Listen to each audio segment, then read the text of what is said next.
y a longtemps que si j'étais resté en chimie, bien sûr que j'irais la nuit. Je vais vous expliquer pourquoi il faut y aller la nuit. Parce que vous avez une eau pure sur les feuilles, qui est l'eau de rosée, qui est le meilleur médiateur qu'on puisse faire en termes de produits. Donc, avec 20 litres, avec 20-30 litres maximum d'épandage de matière, et donc vous n'avez pas de terrible, vous n'avez pas de pollution extérieure, vous n'avez pas tout ça. Moi, je connais ça par cœur. Vous ne bercez pas d'illusions. On n'a pas les moyens économiques de faire ce virage à 180 degrés. Ben, on est là à faire des guerres, de trancher, machin. Mais c'est pas ça qui est important. L'important, c'est que lui comme moi, on est convaincus. On est des bons paysans. Lui comme moi. Est-ce que l'erreur n'est pas de chercher à produire exactement les mêmes quantités? Mais moi, je ne produis pas une même quantité. Parce mais lui, il n'est pas prêt. Parce qu'on sait quand même que la plupart des céréales produites aujourd'hui servent à nourrir le bétail et pas l'humain. Bah oui. Bon, c'est pas tout à fait. Moitié-moitié. Non, c'est pas tout à fait vrai. Non, c'est pas tout à fait juste. C'est pas le problème. C'est que. La dame, elle n'arrête pas de la bras Non, parce de que moi je voulais dire que de toute manière, même à Bordeaux, de toute manière aujourd'hui, est-ce que déjà l'agriculture qui est en France peut déjà tous nous nourrir? Voilà. Dimension qui est en train d'arriver là dans le débat, c'est d'une part la mondialisation, et d'autre part la traçabilité. J'utilise clairement les deux termes. La traçabilité d'un produit d'élevage agricole, ça veut dire il faut qu'on sache de l'origine, de la naissance, jusqu'à ce qu'on le consomme, quel est le chemin qu'il parcourt. Et ça, à cause de la mondialisation, et à cause de règles mondiales, européennes ou nationales, très mal appliquées, parce qu'il n'y a pas de contrôle, la traçabilité, c'est-à-dire la connaissance de ce que fait le produit, on ne le sait pas. Quand on apprend que la viande de bœuf, d'un bœuf élevé en Argentine, est découpée en Roumanie, transformée en Allemagne et arrive dans la consommation chez nous en France, ben, on vit sur quelle planète là? Ça commence à devenir dingue. Quand on apprend que pour acheter, y compris des produits bio, qui poussent parfaitement sur le sol, pas français seulement, mais de l'île de France, on en fait venir du sud de la Sicile ou du sud de l'Espagne, on marche sur la tête, quoi. Quand on voit de la viande bio qui vient d'Argentine, dans des avions frigorifiques, avec des labels qui ont été trafiqués en cours de route, et qui est vendu moins cher, parce que là-bas, c'est la colonisation et l'esclavage du XXIe siècle. Les gens ne sont même pas payés dans les élevages argentins, ils sont tous juste nourris avec une gamelle et un épi de maïs. Eh bien, peut-on cautionner cela? Il faut qu'on sache remettre cela en cause. Que la capacité de la France à nourrir la population française existe, c'est un fait évident. Le reste, c'est du bourrage de crâne. C'est du mensonge organisé. Voilà. Si on ne veut pas de pesticides, qu'est-ce qu'il faut faire? Parce que là, bon, j'ai compris, là, en prenant en compte aussi ce que vous venez de dire, c'est-à-dire que vous dites qu'il faut traçabilité, contrôle, ok, ça c'est une chose. Mais maintenant, si je m'adresse aux paysans, ils n'écoutent pas là. Ah, le paysan, il n'écoute pas. Et je te signale, il y a un truc qui ne pas. Je vais poser la question. Nous, on ne veut plus de pesticides parce que ça nous rend malades. Donc, qu'est-ce qu'on peut faire pour cultiver, avoir encore des rendements corrects et plus utiliser de pesticides? Est-ce qu'il y a une solution? Bon, la première solution déjà. Non, mais la première solution déjà. Moi, je suis. Je pense que si. Oui, si tu veux. La première solution déjà. Tu diras la question. Je suis content. Il y a un plat qui est. Elle va pas se gommer. Allez, à vous, monsieur, répondez. Non, ça me fait penser à juste un petit point de détail. Depuis tout à l'heure, on dit sans pesticides égale bio, mais ce qu'il faut quand même préciser, c'est que c'est peut-être pas clair pour tout le monde, mais l'agriculture bio on utilise aussi certains pesticides. Après, pas en biodynamie, je suis d'accord, mais va dire à un viticulteur de ne pas mettre de bouillie bordelaise sur sa figue, il y en a peut-être quelques-uns. Les pesticides en bio, ça. C'est les pesticides. Pour mes vers de terre, désolé. Un point de détail qui est important, c'est que la bouillie bordelaise rentre dans le calcul des pesticides. C'est-à-dire quand on donne la quantité de pesticides utilisés par année, la bouillie bordelaise rentre dedans. Or, comme il y a de plus en plus de bio en France, la quantité de pesticides, puisqu'en bouillie bordelaise on peut utiliser 25 ou 30 kg à l'hectare, donc forcément la quantité de pesticides utilisés tous les ans augmente, c'est lié à la surface de l'agriculture biologique. Ça c'est très clair, et donc on ne peut pas attacher, dire on utilise plus de pesticides, il faudrait détacher le cuivre. peut-être. Non, mais... Il n'a pas mis de palais, monsieur. Donc je demande aux experts que vous êtes, qu'est-ce qu'il faut faire pour essayer de s'orienter vers une agriculture qui et qui utilise beaucoup moins de pesticides et d'herbicides, etc. Il faudra déjà que 80% ou 90% de la population qui consacre malheureusement que 10-15% de son budget à l'alimentation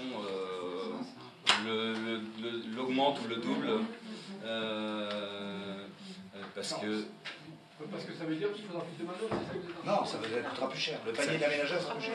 Ouais, alors ce qui commence à nous mettre hors de nous, c'est quand on entend les grandes enseignes, les GMS, les grandes surfaces, dire que le bio aura le même prix ou a déjà le même prix pour certains produits que le conventionnel. Enfin, il y a un moment où ça va. Mes collègues qui sont en bio dans le secteur, ils commencent déjà à flipper parce que s'ils n'ont pas de prix rémunérateur, ça ne va pas le faire, quoi.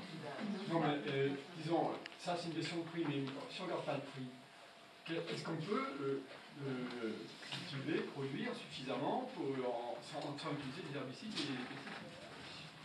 Je vous ai répondu tout à l'heure, la production elle est divisée par 3 en France à peu près. Donc c'est qu'une question de demande. Moi je vais répondre. Après si on consomme un peu moins de viande, peut-être que ça sera pas... Non, elle est aujourd'hui divisée par 3, parce que n'oublions pas que ça fait 40 ans qu'on tape dans le capital.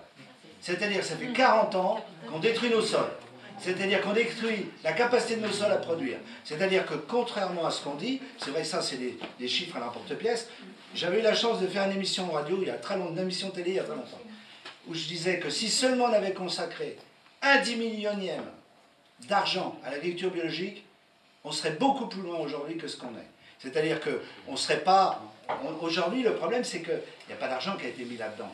Il n'y a pas eu de recherche qui a été mise. Mais aujourd'hui, c'est sûr que si tout le monde, demain, c'est pour ça que je suis contre. Je suis contre. Si tout le monde disait tout le monde, demain on arrête tout.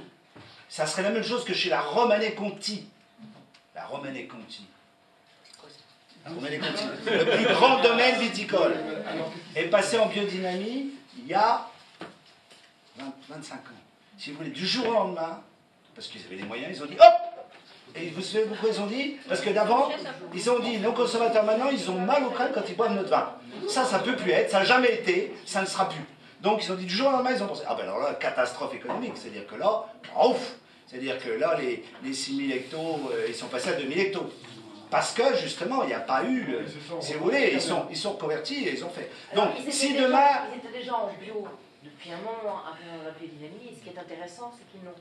Alors que le domaine de Romanée Conti est le domaine le plus cher au monde depuis tous les temps, c'est qu'ils n'ont jamais communiqué sur le bio et sur la biodynamie. Pourquoi? Mais justement, c'était vraiment non, quand nous on a commencé, moi, en 94, si vous voulez, en 90, moi j'étais avec Claude Bourguignon qui les suivait. Si vous voulez, il était hors de question dans les années 90 de dire pour un domaine viticole comme ça qu'on était en bio, même en bio. Si vous voulez, on était des pestiférés. Aujourd'hui, on n'est plus des pestiférés, mais n'oublions pas qu'il y a seulement 15 ans en arrière, on nous regardait tous de travers. En biodynamie, c'est encore pire. N'oubliez pas que s'il y avait la Romanée Conti, la biodynamie aurait été classée secte. Hein. C'est quand même la biodynamie qui nous a... C'est quand même la Romanée Conti qui nous a sorti d'affaires. Dans une impasse in main, tout le monde change. Ça va être une catastrophe volumétrique. Par contre, ce ne sera pas une catastrophe. À mon avis, ça sera très bien pour la santé publique. Mais comme on ne fait pas le rapport entre ce qu'on dépense en santé publique et ce qu'on dépense en alimentation, on dit, ah vous comprenez, le panier de la ménagère, il va monter. Sauf que, depuis l'après-guerre, chaque fois que le panier de la ménagère descend d'un, la protection maladie monte d'un. Et maintenant, on monte plus vite qu'on descend, parce que nous, on ne descend plus. C'est-à-dire que le paysan de base, il ne sait plus faire en dessous de ce qu'il fait. Il est déjà là. Il est déjà là. Même dans le bassin parisien. Même dans le bassin parisien. Donc, si vous voulez, il y a un problème économique majeur. Comment le consommateur, qu'est-ce qu'on prend comme position? Je suis entièrement d'accord avec Michel, mais c'est bien un problème qui va au-delà du paysan. Il y a un problème sociétal majeur. Majeur. C'est bien au-delà de deux paysans qui proposent des solutions différentes. Oui, mais alors, écoutez, pour aller au fond des choses, Donc le problème, c'est parce que maintenant le sol est pauvre, c'est appauvri. Oui. Il faut combien de temps pour le... Il faudra 10 ans. 10 ans. Et une fois que le sol est revenu correct, les rendements sont à nouveau... Moi, pour moi, c'est pas un problème de nourrir la France. C'est pas un problème de nourrir la France. Il t'a posé la question. Du coup, en rendement, tu fais comment? Moi, en rendement, je vais de 20 à 40 quintaux. Mais si tu veux, je vais par exemple, je sais qu'en conventionnel, moi en 84, sans rien faire, je faisais 80 quintaux. Depuis, on a toujours fait moins. Ces années-ci, on faisait 55-60 en conventionnel. Hein. Et vous faites combien? Conventionnel. 85 à peu près. Enfin, sur une moyenne de 5 ans. On baisse partout en conventionnel. Alors l'eau. Alors, moi je vous écoute tout à l'heure. Avant, c'est le même cadeau, mais vous vendez plus cher, vous. Attends, il y a une question. Moi je vous écoute depuis tout à l'heure. J'ai vraiment le sentiment, en vérité, que vous êtes victime des lobbies et indirectement, nous le sommes aussi. Et la grosse problématique, c'est de quel pouvoir nous, en tant que consommateurs, personnes lambda, parce qu'on voit déjà toutes vos difficultés et la manière dont vous devez effectivement appréhender les problèmes les uns derrière les autres, étudier pour être confrontés forcément devant certains maléfices de la nature, enfin qui paraissent comme ça des maléfices de la nature, mais que vous essayez finalement avec intelligence de voir comment vous pouvez y remédier.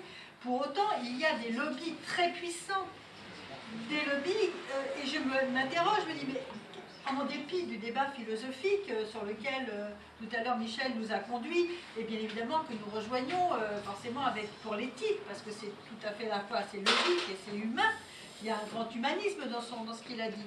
Mais d'un autre côté, vous avez des gens qui s'en fichent d'empoisonner la planète. Et ils ont une puissance financière absolument exponentielle. Et qu'est-ce que peuvent faire nos politiques? Qu'est-ce que vous, paysans, qu'est-ce que nous, en tant que citoyens, on est à même, est-ce qu'on vraiment on est à même de lutter contre ces lobbies?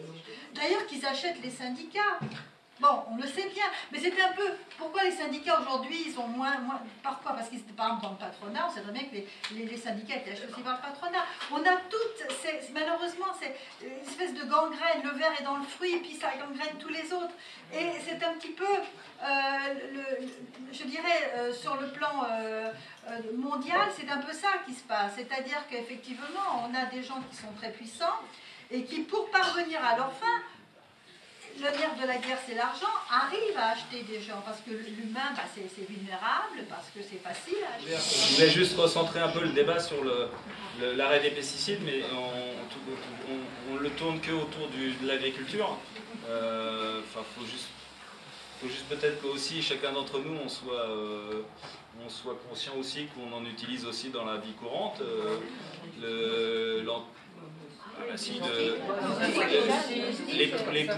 L'antipoux des enfants, les tiques du chien, l'anti-fourmi, l'anti-mouche. Non mais ouais, peut-être, mais faut pas...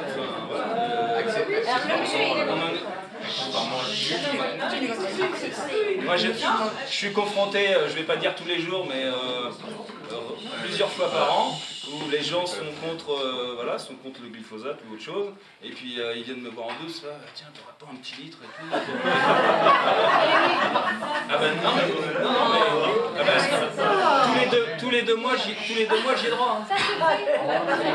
Non mais juste, allez, je suis pas donneur de leçons, mais je veux juste dire que voilà, faut se rendre compte aussi de toutes les... Parce que mon beau-frère qui est ancien agriculteur, qui ne trouve plus d'engrais, il va chercher l'engrais chez les agriculteurs.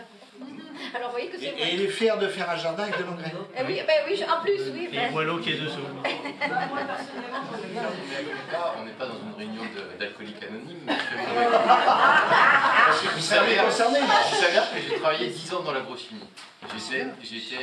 J'avais des responsabilités européennes dans une société d'agrochimie qui était danoise, d'origine danoise, qui était sous pavillon d'une et il s'avère que cette société avait une particularité, c'est que tous les gens qui travaillaient avec pas mal de passion et que quand on faisait de la recherche, on faisait avec passion. C'est-à-dire que les gens qui travaillaient sur le terrain cherchaient des solutions pour répondre à des problématiques techniques et non pas pour enrichir une société capitalistique, puisque c'était des capitaux universitaires. Donc l'objectif, c'était d'alimenter une université qui qui était au Danemark. Aujourd'hui, ça a changé, puisqu'ils sont passés sous capitaux américains. Voilà. Donc ça a un petit peu changé. Maintenant, moi je suis sorti au moment où ça s'est fait, donc je ne peux pas le dire, et j'ai choisi de m'installer, donc maintenant je suis paysan. Avec une démarche qui est très proche de celle de Nicolas, donc dans la région, avec volonté de diversifier, et puis je transfère progressivement une partie en bio parce que c'est proche des écoles, etc. Donc je m'intéresse aussi à des problématiques. Et néanmoins, comme j'ai travaillé dans l'agrochimie, je connais la limite des dossiers.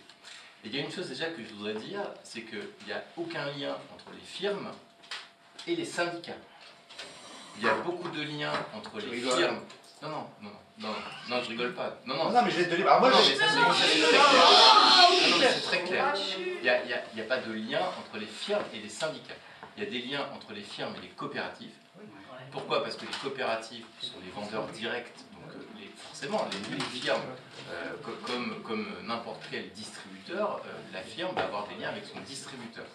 Or, les coopératives ont pris tellement de poids, et ça c'est un vrai problème, et c'est ce que nous, paysans, on se plaint de ça, de la puissance des coopératives aujourd'hui, parce qu'elles ont pris tellement de poids qu'en fait elles dirigent beaucoup aussi, et elles nous dirigent beaucoup, donc on perd aussi beaucoup de nous en tant que paysans. Avant on avait la possibilité de piloter nos outils de commercialisation, les coopératives.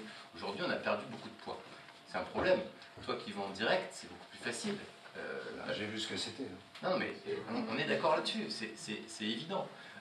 Après, moi, je ne suis pas d'accord sur le fait que les firmes ont un lien avec les syndicats. Je vais te donner un nom. Je vais donner un seul nom. Un seul. Lequel? Philippe Mangin. Philippe Mangin. Il savait que c'est la même chose. Philippe Mangin n'est plus dans le syndicat. Il a été très longtemps, et il a eu toujours du pouvoir.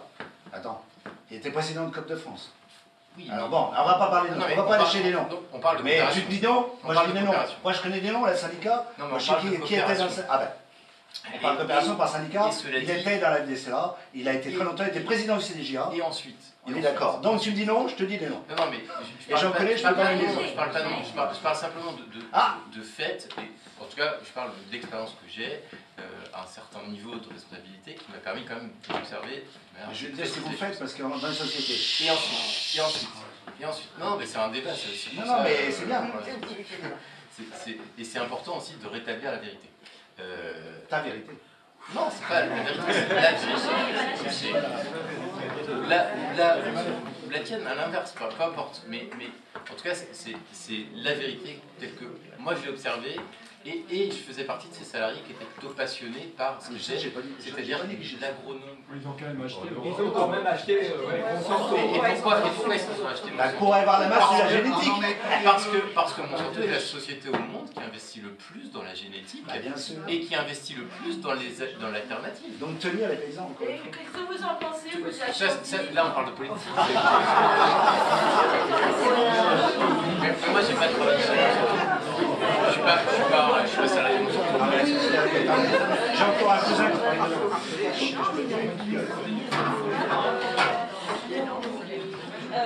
non mais t'as quand même, alors, à ta décharge, je ne mets pas en cause ta sincérité et ta formation, je ne mets pas en cause. Sauf que vous, agronome, c'est comme quelqu'un qui sort de l'école d'agriculture, vous avez été boulé à la louche. C'est-à-dire qu'à aucun moment, vous vous posez des questions en disant, mais est-ce qu'on ne pourrait pas faire aussi bien en faisant autrement?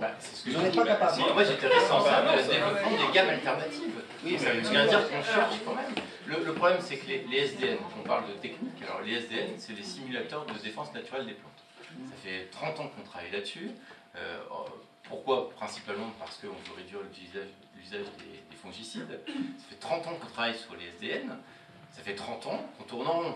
C'est-à-dire qu'on dit, les SDN, qu'on en mette, comme tu faisais, 0,10% de la dose ou 15 fois la dose, on ne voit rien. On ne voit rien. Et pour autant, on essaie d'aller vers ça. Et t'imagines bien que toutes les boîtes phyto ont racheté toutes les startups qui essayent de trouver des solutions.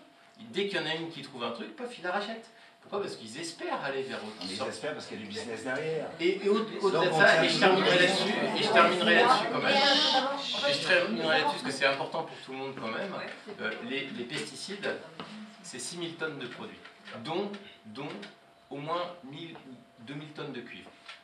Donc des produits utilisés en agriculture biologique. La chimie, c'est-à-dire celle qui nous entoure, c'est 6 millions de tonnes. Voilà, quand on a dit ça, on rapporte quand même un truc, c'est pour parler des lobbies. C'est pour parler des lobbies. C'est pour dire que la chimie dont on parle, non, mais l'autre, elle nous entoure aussi, madame. Elle nous entoure. Vous savez que pourquoi vous avez du glyphosate dans vos urines? Pourquoi? Parce que vous achetez des affaires en coton, et que le coton il est produit aux États-Unis, que là on asperge directement sur le coton, et que ce que vous portez sur vous, il y a du glyphosate. Ça c'est la première chose. La deuxième chose, c'est que le métabolite du glyphosate, c'est l'AMPA, c'est ce qu'on cherche dans vos urines, et que l'AMPA est le même métabolite que les lessives. Donc ce qu'on cherche dans vos urines, c'est un métabolite qui est identique au glyphosate et aux lessives. Et ben, vous savez combien on utilise de lessives par rapport au glyphosate? À peu près 10 millions de fois. Voilà. Alors après, on peut tout rapporter à ce qu'on veut. Ce qui est important, c'est de dire la vérité aux gens et que les gens ramènent les choses à leur juste valeur. Aujourd'hui, Biocop, c'est une société qui est en cours d'être cotée en bourse, dont le président a des liens très très proches avec François Villegrette. Et on ne peut pas dire que ces gens-là ne s'enrichissent pas. Ces gens-là sont riches à millions et ce sont des gens qui importent des produits de partout dans le monde et très peu d'origine française. Voilà. C'est tout ce que je dirais. Et je pense que c'est important de rétablir la vérité. Non mais c'est pas... après, on partage... ça qu'on peut lever le débat. Non mais t'as raison. Alors, je te suis tout à fait dans ta défense. Il y a un monsieur qui demande la parole depuis longtemps. C'est juste pour dire... Il y a un autre monsieur qui veut aussi la parole. Entièrement d'accord avec... parce que voilà, c'est des faits en fait. Voilà, il faut dire, tout le problème c'est la manipulation et l'information, etc. Par contre, ce qui est vrai, c'est que les solutions qui sont cherchées par des grandes firmes comme Monsanto, etc., pour ce que vous avez très bien expliqué, le seul but ultime, c'est de faire du pognon. Et donc, si non mais je veux dire, on pourrait faire de la recherche... Non, juste pour terminer, si on trouvait des solutions, parce qu'il peut y avoir des solutions, peut-être, ça je ne suis pas assez clair là-dessus, mais des solutions sur utiliser la nature, mais finalement qui ne dépend pas qu'on ne soit pas obligé d'acheter, et qui peut-être peut marcher, eh bien, ça, on ne met pas d'argent là-dessus, on n'investit pas sur quelque chose qui n'est pas rentable. C'est-à-dire tout le travail que monsieur a fait, qui est de la formation, qui peut mettre, je ne sais pas, moi, ça représente des années d'apprentissage, mais ça, qui c'est qui va payer quelqu'un, qui c'est qui va former, il n'y a rien à vendre en fait. Moi je pense que le nerf de la guerre, il est là aussi. Il faut donner la parole à ce monsieur-là. Ouais, je ne sais pas ce que je voulais dire, mais je rajoute un point, c'est gagner du pognon, mais aussi gagner du temps. Et ça, EDF le fait très bien avec le nucléaire, il investit dans les énergies renouvelables en disant qu'il faut une complémentarité, c'est aussi pour gagner du temps. Mais c'est pas ça que je voulais dire au départ quand je levais la main. Je voulais aborder un sujet qui n'a pas été abordé là.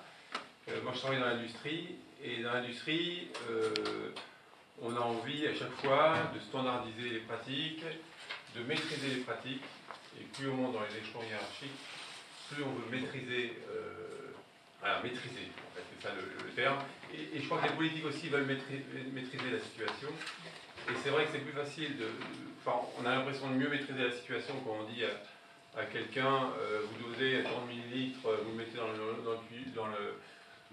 dans le jerrycan et vous pulvérisez, tous les 3h15, c'est beaucoup plus facile que de laisser des paysans exprimer leur bon sens paysan et quelque part les accompagner et les manager. Et plus ça va dans notre société, moins on veut manager, parce que c'est compliqué, le management humain c'est compliqué. Donc on préfère dire, vous prenez 20 millilitres, vous faites ci, vous faites ça. Et ça, je pense que c'est un vrai frein aussi. Non, moi ce qui c'est la standardisation ou l'automatisation. C'est vrai le consommateur a quand même évolué quand même par rapport aux années 50 et justement il y a eu l'industrie agroalimentaire qui a quand même pris son essor, et c'est vrai qu'on a nos productions qui doivent rentrer dans des cases. Je prends l'exemple des mycotoxines, donc c'est des petits champignons qui se développent sur les grains, et puis voilà, donc il y a une norme et qu'il respecter. Qu'est-ce qu'il y a et d'ailleurs qui n'est pas la même en bio. Ah, pas du tout. Alors, souvenez-vous, à un moment donné, on a parlé des mycotoxines.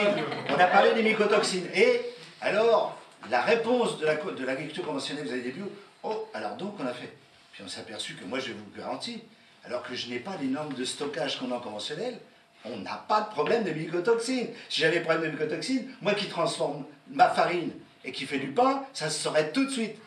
Ça se saurait tout de suite. Or, toutes les analyses, c'est pour ça qu'après il y a un silence radio tout de suite, là-dessus, le problème mycotoxine, il est lié à l'agriculture conventionnelle. C'est typiquement un problème de dégradabilité de la matière parce qu'on a quelque chose qui n'est pas vivant, qui est déjà mort, tout simplement. Et vous ne voulez pas l'admettre, mais attends, maintenant essayons d'élever le débat. Quand tu as une plante qui est malade, on dit, oh, maintenant, alors, attendez, c'est plus des fongicides, c'est des produits de santé végétale qu'on utilise.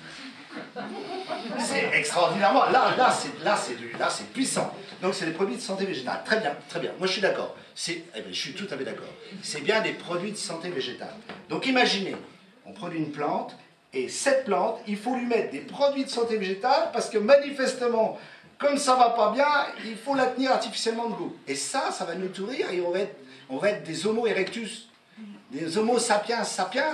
Ah ben, on n'est plus sapiens sapiens. Hein. On n'est plus que sapiens. Vous savez la différence, hein? Sapiens sapiens, c'est l'homme qui sait qu'il sait. Hein? Mais il y en a beaucoup, ils ne savent plus qu'ils savent. Hein? Et je vais rebondir sur ce qui a été dit tout à l'heure.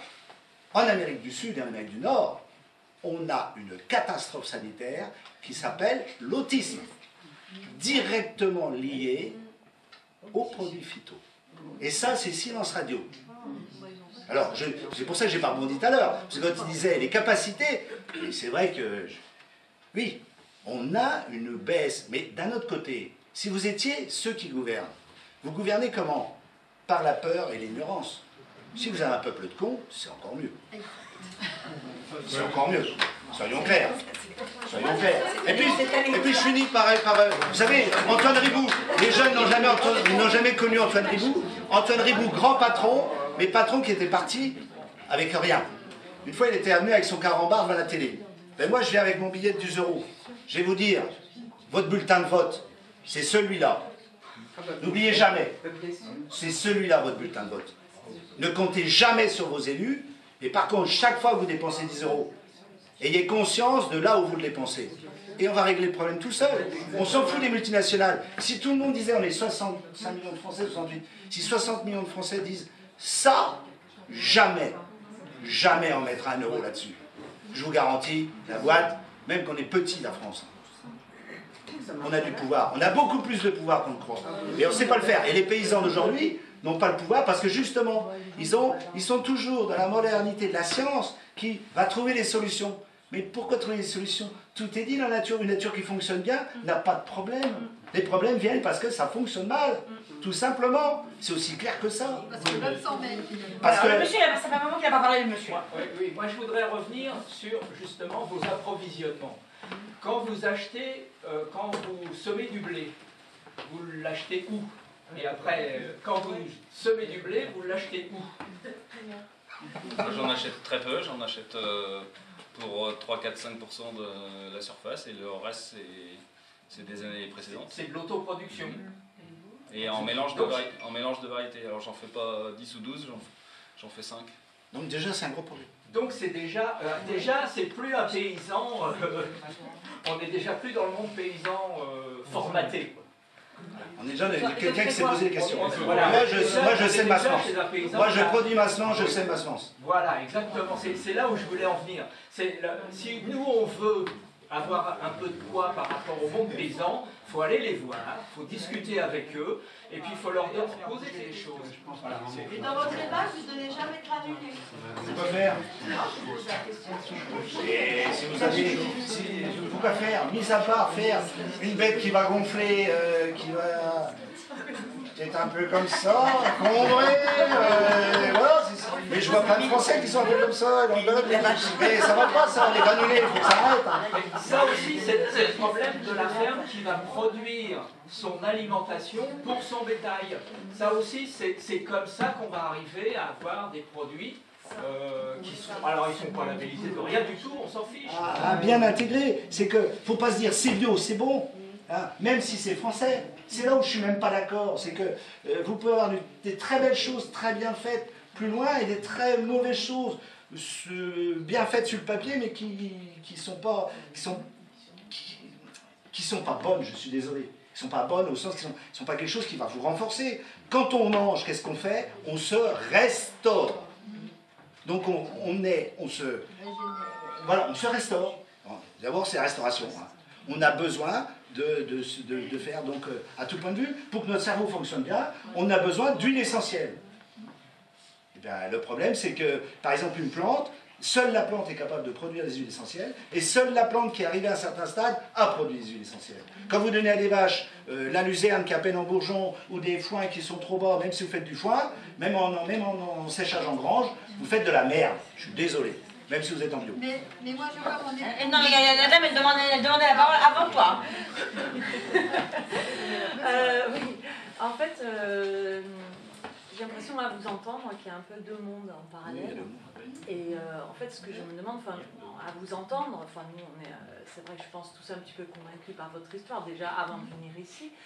Donc, en fait, ce qui m'intéresserait surtout, et c'est pour ça aussi que je suis venue, c'est essayer de comprendre si, donc, par exemple, vous qui êtes encore dans une méthode plus conventionnelle, ce que vous en pensez. Est-ce que la conversion de monsieur vous fait envie, en fait? Est-ce que vous aurez aimé aller aussi dans ce sens-là? Ou est-ce que finalement vous êtes tout à fait satisfait de vos pratiques et vous dites finalement, c'est vrai qu'il y a tellement de pollution ou de produits chimiques par ailleurs, finalement, nos pratiques ne sont pas si graves que ça. Et vous voyez ce que je veux dire? Est-ce que... Ouais. Non, moi j'aime bien ce que je fais et j'aime bien toujours évoluer. Comme je l'ai dit, depuis mon installation, j'ai toujours évolué et je vais continuer à le faire jusqu'à la fin de ma carrière, j'espère.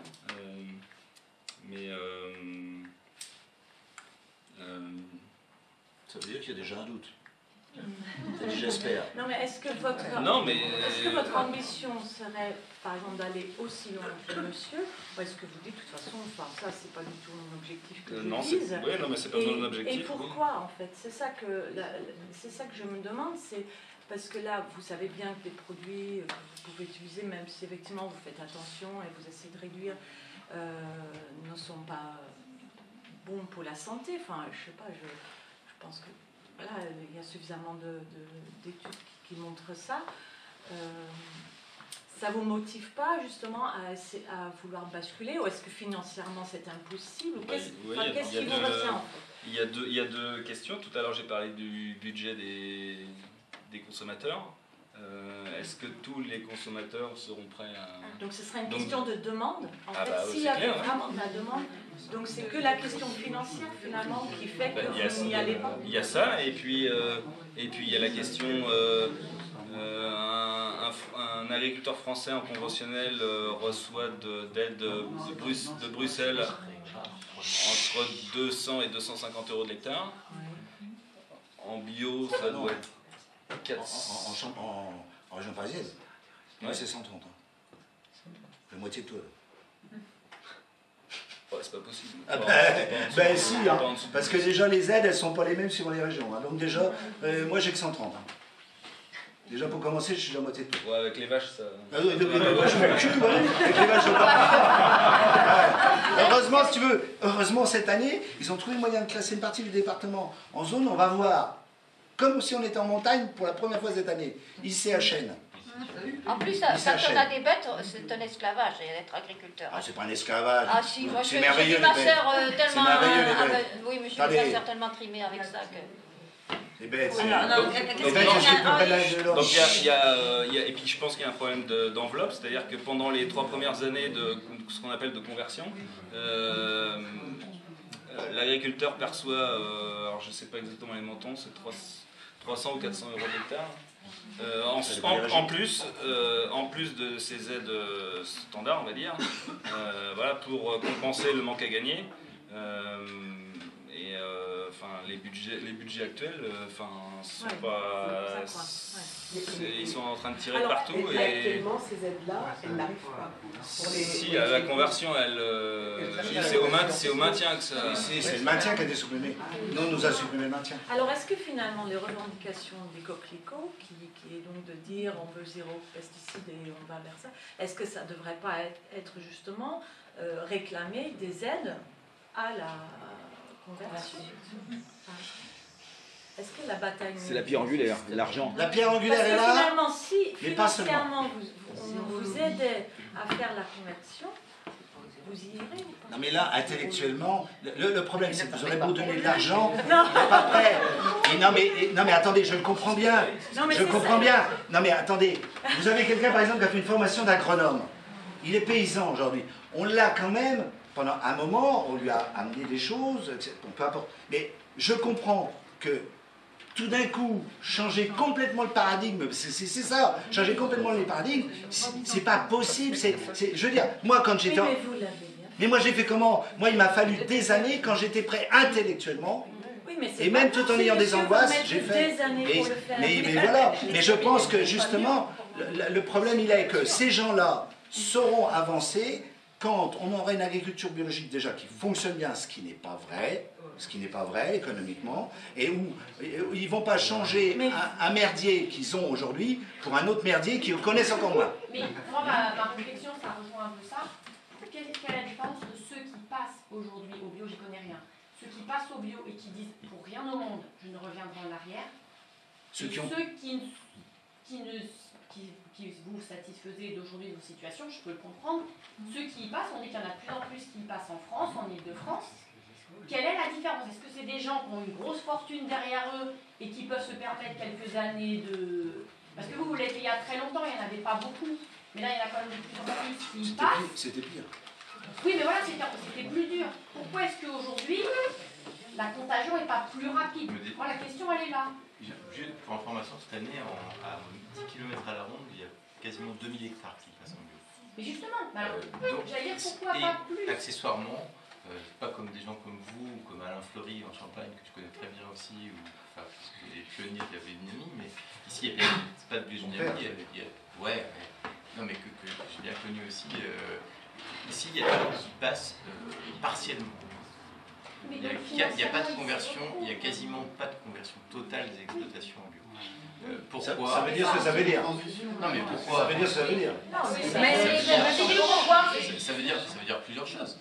Ça veut dire que déjà il y a des cultures sur lesquelles, parce qu'il y a des filières, et il y a des engagements dans des filières comme la betterave sucrière, où il y a une usine à Corbeil en Gâtinais qui s'est transformée pour pouvoir accueillir des betteraves bio. Donc il y a de plus en plus de producteurs qui se lancent, mais il y a encore des impasses techniques. Parce que la betterave c'est une culture sarclée et qu'on n'arrive pas à trouver des bonnes âmes comme vous. On pourrait vous inviter à venir biner quelques heures, mais quand vous aurez passé 8 heures dans une parcelle, vous en aurez jusque là, et pourtant il en restera encore 15 jours à faire. Ceux qui en Champagne ont fait des betteraves, et en Champagne il y a aussi il y a Bazancourt qui a fait du sucre salé. Les gens étaient, quand ils ont regardé les résultats des betteraviers bio et des autres, ils étaient tout à fait satisfaits, et en plus, 4 mois après, ils avaient tout vendu. Hein. Donc si tu veux, il y avait... Et le problème c'est que... Non mais tu prends la betterave, le même discours il y a 5 ans, tu as mis mon nez, c'est une connerie. Aujourd'hui, tu vois le changement. En même pas 5 ans, en 3 ans, tout d'un coup, les paradigmes ont changé, des sucreries ont osé, et quand on ose, on cherche, quand on cherche, on trouve. C'est tant qu'on ne cherche pas, on ne trouve pas. Le problème est là, quand tu me dis Binette, non, moi j'accepte pas ça. C'est comme le travail du sol. Moi j'ai fait comme lui. J'étais en agriculture de conservation et j'ai dû abandonner. Et j'ai fait autre chose et j'ai trouvé d'autres solutions. Le problème, tant qu'on ne cherche pas, on ne trouve pas. Et tant qu'on ne cherche pas, on campe. C'est-à-dire tant qu'on a peur. La peur est toujours un sentiment négatif. Tant qu'on a peur, on ne peut pas avancer. Quant aux gens qui se reconvertissent aujourd'hui, ici, déjà, ça leur permet de ne pas mettre tous le même panier, de dire peut-être que c'est demain. Et puis, comme il y a des aides, finalement, le risque financier paraît supportable. Comme il y a quand même beaucoup plus de monde, il y a beaucoup plus de choses qui sont en cours. Vous avez énormément d'éleveurs qui sont convertis, donc il y a des choses, des marchés que nous, on n'avait pas. Moi, je vais vous dire, moi, je me suis reconverti. J'ai commencé en 94, l'hiver 94-95, et en 2000, j'avais plus rien en conventionnel. 2001, tout était en biodynamie. Il faut être taré. Non mais je dis, il faut être taré pour faire ça. Non mais à l'époque, Taré. mais aujourd'hui. Mais aujourd'hui, ça... Quelle est la différence entre ceux qui... Aujourd'hui, on en reparle dans 7 ans. On en reparle dans 7 ans. C'est-à-dire que moi, quand j'ai démarré, mais 7 ans après, je vous garantis, il y avait le feu à la maison. J'étais à la limite, et là, la profession, d'aucuns ont essayé de me tuer en cours de route, mais si vous voulez, là, j'étais sur le fil. J'ai dû tout remettre en cause. Donc, moi, je sais que, c'est pour ça que quand on dit, s'il n'y a pas la volonté politique de faire avancer ça, il y a plein de paysans qui vont prendre un coup de bâton, ou un âne à côté, ça sera un enfant de cœur. Enfin, on entend souvent dire que les paysans sont lourdement impactés par des crédits, parce que c'est des tracteurs, c'est des machines qui sont importantes. Est-ce que dans ces deux types d'agriculture, est-ce que le matériel agricole est à peu près identique, ou est-ce qu'il faut complètement revoir son propre matériel, refaire des investissements importants pour pouvoir passer à autre chose? Non, il y a des... Là, c'est faut pas tout non plus revoir, mais... Moi, si vous voulez, moi en bio, j'ai diminué ma puissance. J'ai revendu des tracteurs plus puissants pour des tracteurs moins puissants. Et je vais encore diminuer. C'est-à-dire que je pense que quand on doit travailler avec la terre, quand on a compris qu'on ne peut pas violer la terre, on a pu ce recours à la puissance pour intervenir quoi qu'il arrive. Donc, on a une démarche qui est tout à fait différente. Et moi, j'ai réduit en puissance, alors que j'étais monté plus haut, et j'ai fait tous les chemins.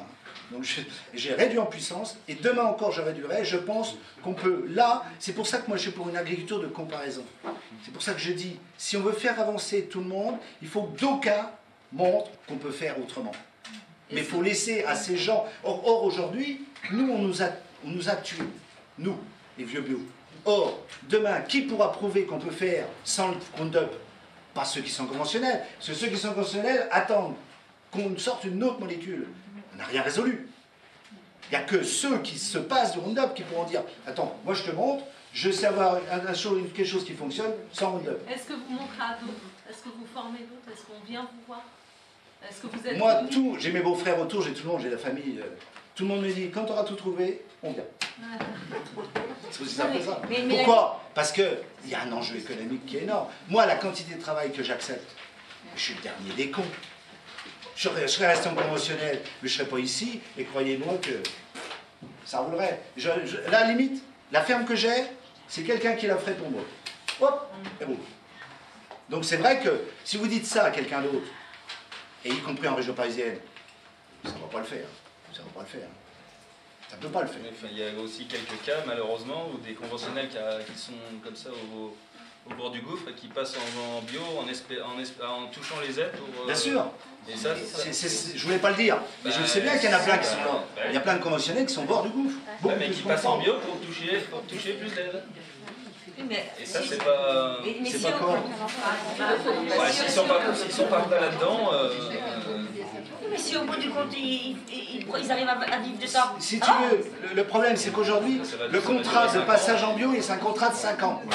Il fallait absolument le mettre sur 10 ans. Il fallait dire voilà, vous engagez, mais sur 10 ans. Ok, parce que là, moi je vois des fois, vous avez la Champagne, les gars en luzerne, ils s'emmerdaient pas, ils faisaient de la luzerne, puis après ils passaient en bio. Comme ils avaient un bon précédent qui était fait, techniquement ça tenait la route, et au bout de 5 ans, hop, on rechange. Et voilà. Donc si vous voulez, vous aurez toujours des gens qui... Vous aurez tout... Si vous voulez, c'est pour ça qu'on ne peut pas... Où l'État change complètement, et là c'est très difficile. C'est très difficile de faire un virage à 180 degrés. Ou alors, il faut vraiment que ce soit une conviction, quelque chose de fort qui se mette en place. Sinon, ça ne peut pas marcher. On ne fait pas de la... Qu'est-ce qu'il faudrait qu'il fasse l'État? Qu'est-ce qu'il faudrait qu'il fasse l'État pour que déjà qu'il tienne sa parole. Pour que ça puisse être viable. Vous avez aujourd'hui, vous n'avez plus de marché, vous n'avez plus de tenue de marché. Demain, les produits là. Écoutez, moi pourquoi j'étais au bord du gouffre? En 2000, quand j'ai fini ma conversion, en 2001, les pays de l'Est arrivent en Europe. Les pays de l'Est, pendant 2 ans, produisent de la bio. Mais de la vraie bio, contrairement à ce qu'on raconte, parce que on dit aussi, ça s'arrange tout le monde de dire que les pays de l'Est et les autres ne produisent pas de la bio. Ils produisent de la bio. Les gars, ils avaient fait de la bio. Qu'est-ce qu'ils ont fait? Ils ont stocké, ils savaient bien que 2 ans après, ils allaient tripler le prix. Ces gens-là, hop, sur l'Allemagne, ils noient l'Allemagne.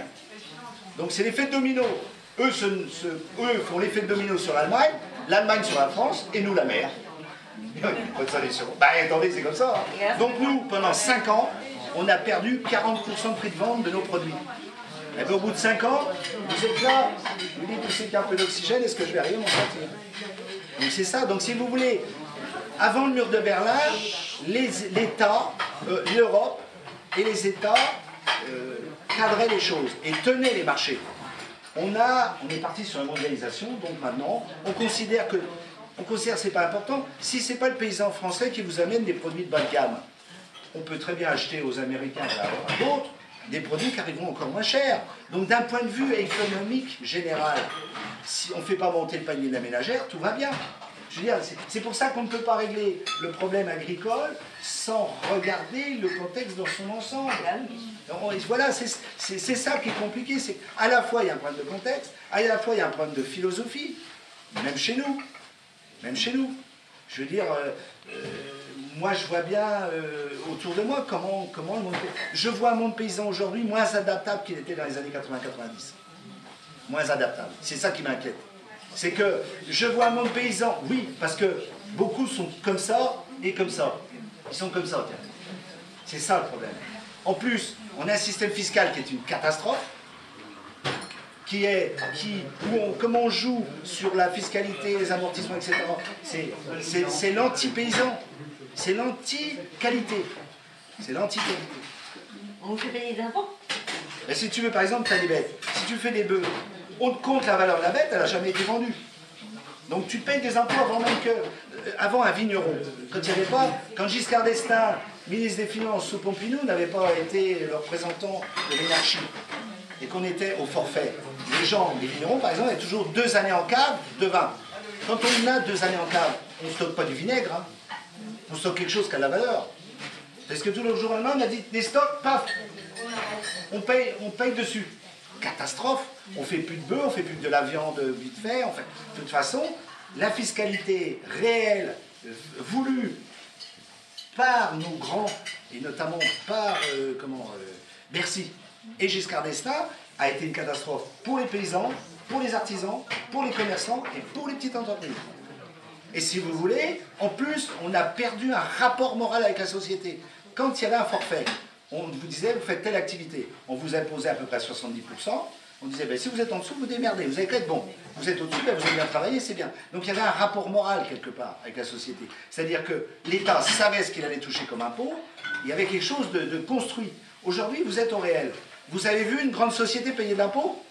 Laquelle? Citez-moi une seule des grandes sociétés qui paye de l'impôt. Donc finalement, le couillon de base, il se gratte un peu, mais qui gratte beaucoup?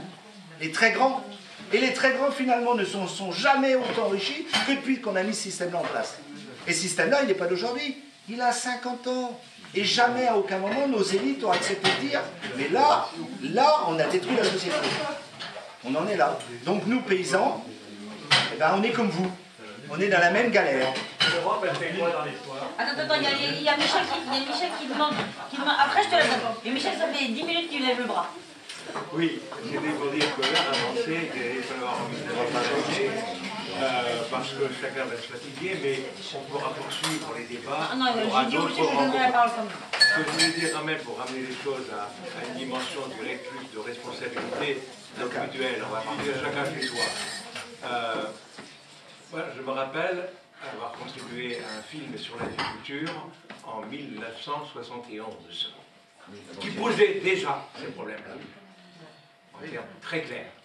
Il y avait à l'époque un certain Lambert qui est tonitrué tant qu'il pouvait, paysan breton, pour dire on va se faire tous massacrer, avaler, et c'est la puissance de la finance qui va nous bousiller tous et qui va nous imposer notre façon de travailler.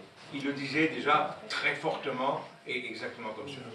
Ce que je veux dire aussi, c'est que j'ai contribué à participer à une première AMAP il y a 14 ans. L'évolution entre la première AMAP il y a 14 ans, c'était un Véry Chatillon. Et aujourd'hui, c'est que le public qui s'intéresse à l'AMAP a considérablement évolué. On a aujourd'hui, comme adhérents dans les AMAP qui cherchent de l'alimentation bio et locale, on a des gens qui travaillent au SMIC. pour lesquels c'est un effort important de faire cela, parce qu'ils sont préoccupés par leur santé. Et oui, alors ils ont été informés, sensibilisés, peut-être alarmés, plus ou moins exagérément dans certains domaines, mais en tout cas, il y a une prise de conscience très forte. Et le résultat de ça, c'est que ceux qui font commerce pour gagner le maximum d'argent ont compris cela. Vous avez vu fleurir tout le monde, les espaces bio dans toutes les grandes surfaces.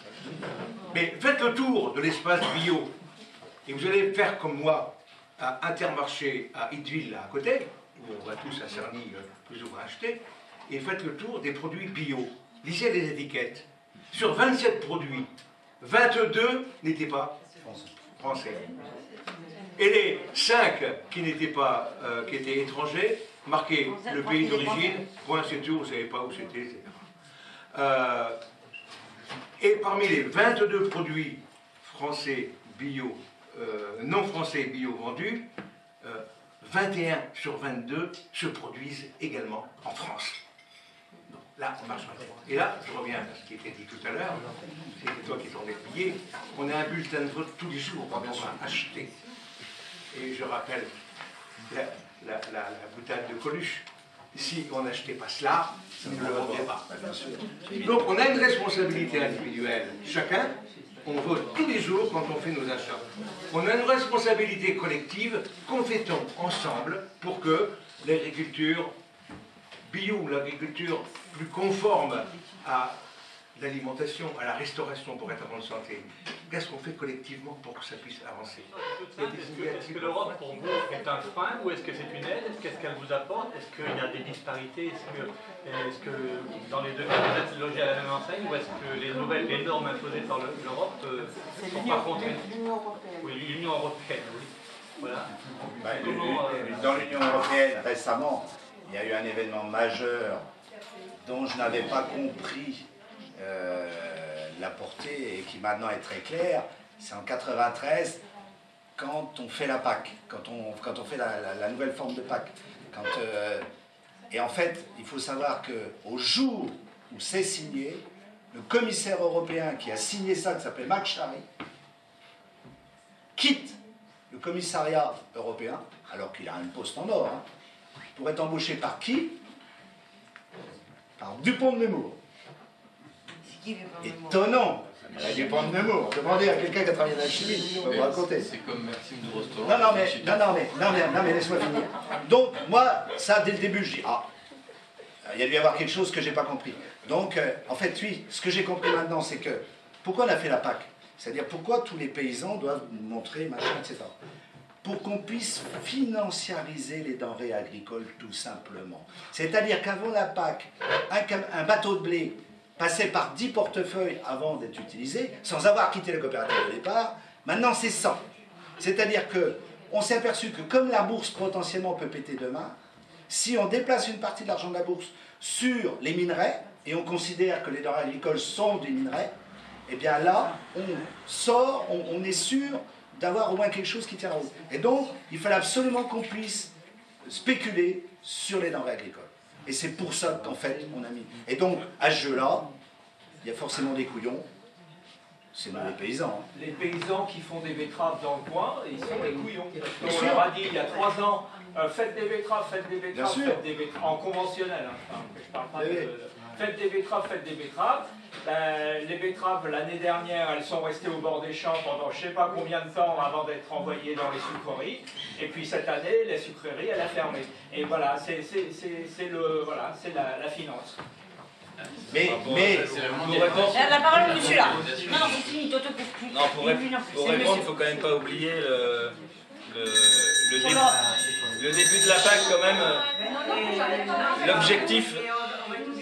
L'objectif c'était...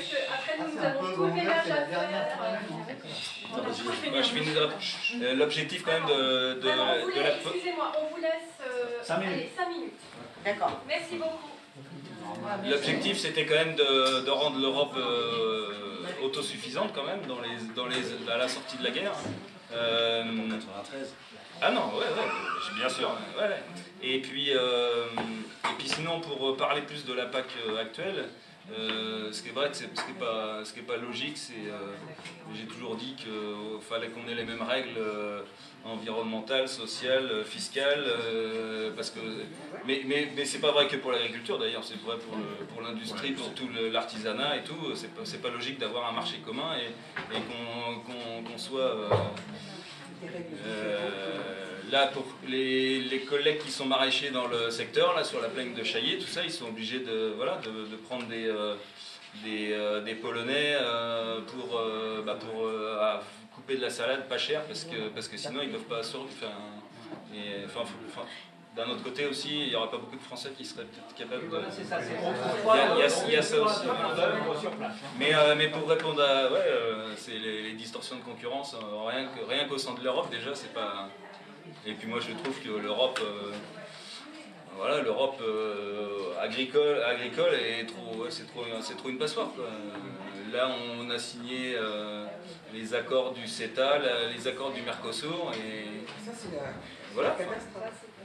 Et les lois et traités de l'Union européenne vous plombent. Non, mais il faut savoir qu'en 93, surtout l'escroquerie, c'est que tout le monde nous a présenté, syndicats en tête, que c'était très bien parce qu'on avait un problème.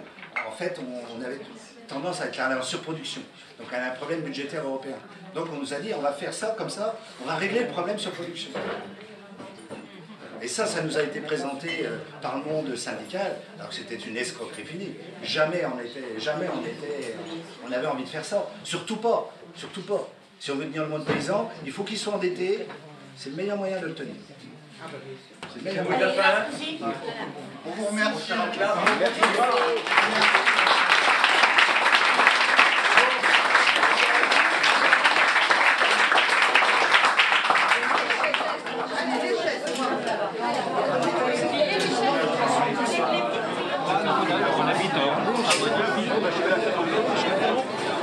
Lui n'était pas chiant, il n'était pas...